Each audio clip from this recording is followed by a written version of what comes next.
Bienvenue sur Africa 24 dans cette nouvelle édition du QG Weekend. Voici les titres de l'actualité. Manifestation en Libye contre la nomination d'un nouveau Premier ministre par intérim. Le Parlement a nommé à ce poste l'ancien ministre de l'Intérieur Fathi Bachagha. Il doit succéder à Abdelhamid Dbeibah qui n'entend céder le pouvoir qu'à un gouvernement élu.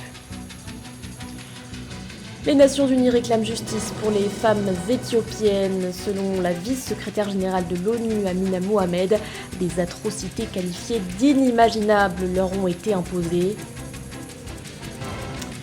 Et puis la tenue prochaine de la 15e session de la conférence des parties de la Convention des Nations Unies sur la lutte contre la désertification.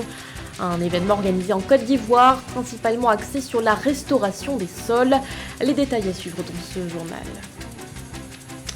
Mais tout d'abord, la rue grondée ce vendredi 11 février en Libye. Les citoyens ont investi les rues de la capitale Tripoli pour contester la nomination de Fathi Bachagha en tant que nouveau Premier ministre par intérim.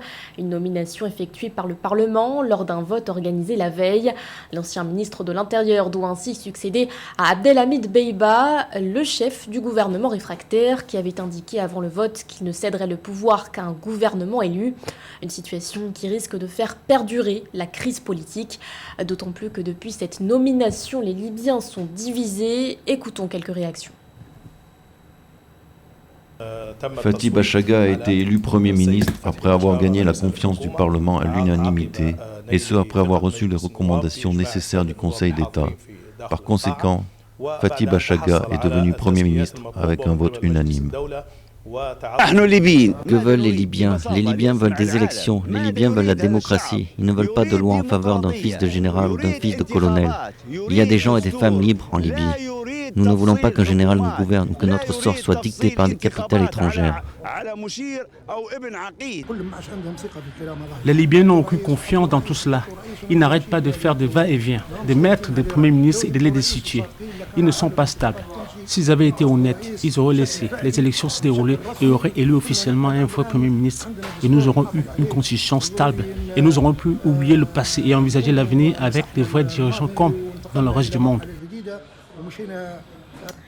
Le Cameroun célébrait ce 11 février la fête de la jeunesse. Pour l'occasion, le président Paul Biya s'est adressé aux Camerounais la veille, allocution durant laquelle il a notamment mis l'accent sur la problématique de l'accès au financement pour les PME. En vue de changer la donne, le chef de l'État prévoit de mettre en place un fonds de garantie dédié aux entrepreneurs et un conseil national de l'emploi. Marie-Raphaël Antolo. Jeunesse épanouie et engagée, telle est qualifiée la jeunesse camerounaise qui se montre davantage dévouée pour le Cameroun.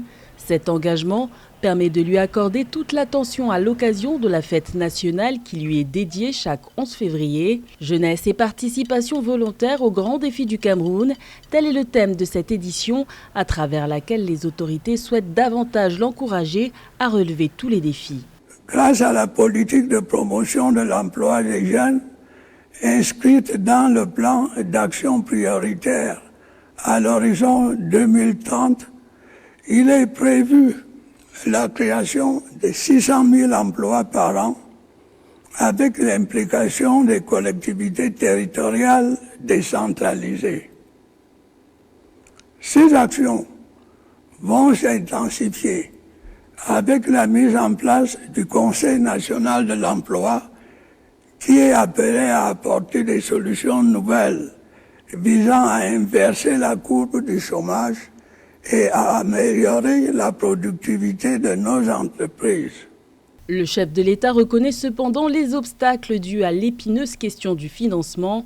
À ce propos, il annonce la création d'un fonds de garantie en faveur des entrepreneurs. Le gouvernement envisage à court terme de mobiliser des financements spécifiques nationaux, bilatéraux et multilatéraux pour accompagner la mise en place d'un fonds de garantie en faveur des jeunes entrepreneurs. Ce fonds devra permettre aux porteurs de projets et aux jeunes entreprises de disposer de la garantie nécessaire pour lever les capitaux disponibles sur les marchés financiers ou obtenir des financements auprès des banques classiques.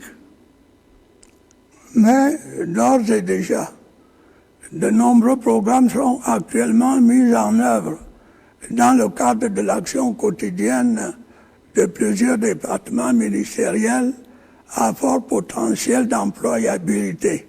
Autre grand défi, celui de la disponibilité des compétences pour répondre aux nouveaux impératifs de développement. Des initiatives visant à accroître l'offre de formation ont donc été annoncées par le président Biya, avec notamment la création de 3 nouvelles universités d'État dans les régions de l'Est, du Nord et du Sud. L'actualité nous emmène également au Burkina Faso. Une réorganisation de la gendarmerie est prévue. C'est en tout cas le défi que s'est lancé le lieutenant-colonel Évrard Somda, le nouveau chef d'état-major de la gendarmerie qui a pris ses fonctions ce 11 février. Il remplace ainsi le colonel-major Omer Bambara. Selon le nouveau patron de la gendarmerie, ce réaménagement est impératif, notamment dans la lutte contre le terrorisme. Cette refonte vise à lui conférer plus d'autonomie et d'efficacité. Dans le reste de l'actualité, la situation s'est améliorée, mais tout n'est pas acquis. Ce sont les mots de l'envoyée spéciale de l'Union européenne pour la Corne de l'Afrique, Annette Weber, en lien avec la situation en Éthiopie. La diplomate donnait une conférence de presse ce 11 février en vue d'établir un compte-rendu de sa visite à Addis Abeba. Visite durant laquelle elle a notamment pu s'entretenir avec le Premier ministre Abiy Ahmed. Alors que le conflit perdure dans la région du Tigré située au nord du pays, l'émissaire de l'UE évoque de nombreux changements au sein du gouvernement éthiopien. Elle mentionne notamment la libération de prisonniers ou encore la délivrance de visas aux travailleurs humanitaires.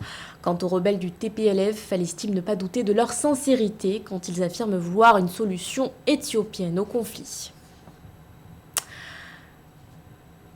Et sachez que la vice-secrétaire générale de l'ONU, Amina Mohamed, était elle aussi en déplacement en Éthiopie. Une visite particulièrement éprouvante pour la diplomate. Elle réclame justice pour les femmes éthiopiennes qui, je cite, au sens large, ont été touchées d'une manière inimaginable. Je vous propose de l'écouter.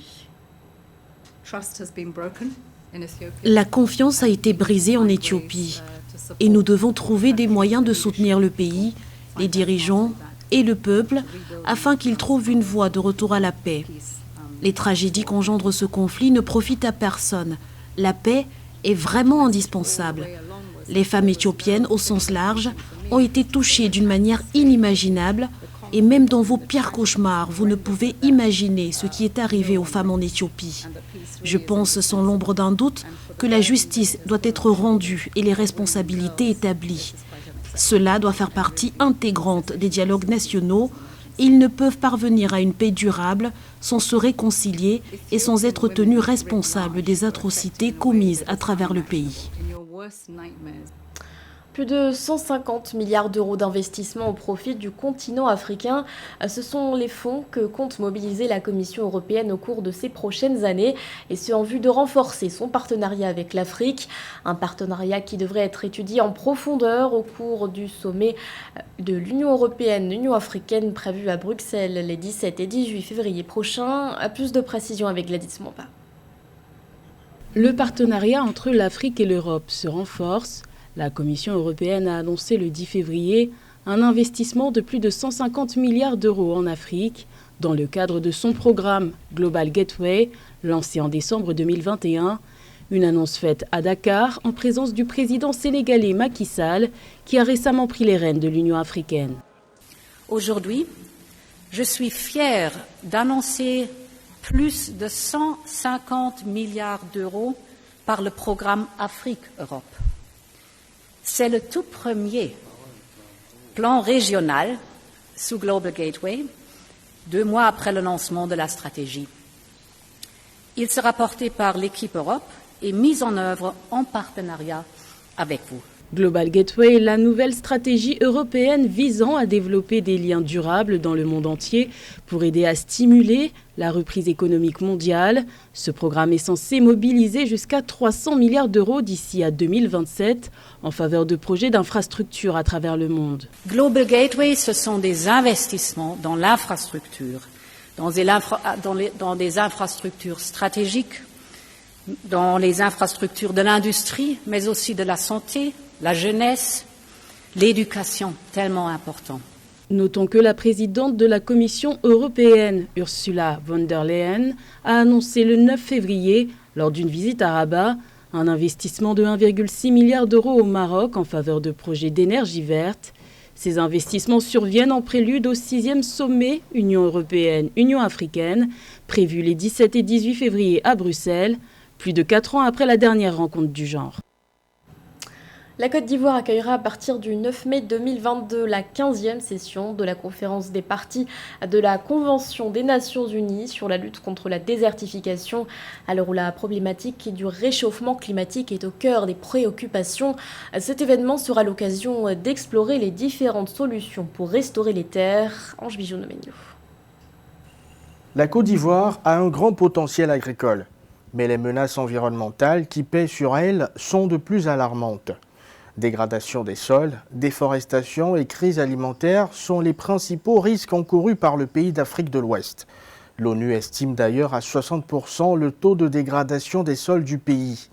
À quelques mois de la COP15, les défis face à une telle menace cristallisent les débats. Alors en Côte d'Ivoire, c'est vrai qu'on ne peut pas parler de désertification, mais la dégradation des sols et les effets donc, des changements climatiques peuvent être des facteurs donc, de désertification. Et donc, il est question de réfléchir. Mais non seulement, pas pour la Côte d'Ivoire seulement, puisque c'est une conférence des parties. Donc, chaque pays a ses problèmes liés donc, à la désertification. D'après les chiffres officiels, le taux de déforestation en Côte d'Ivoire est estimé à 90%. Une dégradation qui résulte de l'exploitation agricole abusive et de l'impact du réchauffement climatique planétaire. Selon les experts, cette situation pourrait accentuer les zones de conflit compte tenu de l'appauvrissement des sols et du manque de ressources alimentaires. La désertification aussi a de très fortes corrélations avec la montée des extrémismes violents. Du fait de la perte de production, la perte de productivité agricole, les sergents recruteurs des extrémistes violents viennent voir les populations et leur proposent quitte un sac de riz, un sac de sorgho, un sac, etc. Et donc cette perte de productivité là aussi est un facteur qui augmente l'extrémisme violent. La COP15 sera donc l'occasion pour la Côte d'Ivoire de régler toutes ces questions environnementales. L'événement se tient pour la première fois en terre ivoirienne du 9 au 20 mai 2022. L'actualité sportive à présent avec l'ouverture ce 11 février de la Ligue des champions de la Confédération africaine de football. Une compétition qui a démarré avec 3 rencontres. Dans le groupe A, les Mamelodi Sundowns d'Afrique du Sud se sont imposés 1-0 face à Al Hilal. Du côté du groupe C, ni l'Étoile sportive du Sahel, ni le CR Belouizdad ne sont parvenus à trouver le chemin des filets. Et avant de conclure, un point sur le groupe D avec la victoire écrasante du Wydad Casablanca 3-0 face à la Sagrada Esperanza. Ce journal a été réalisé par l'ensemble de la rédaction. Merci de votre fidélité. L'actualité continue sur Africa 24.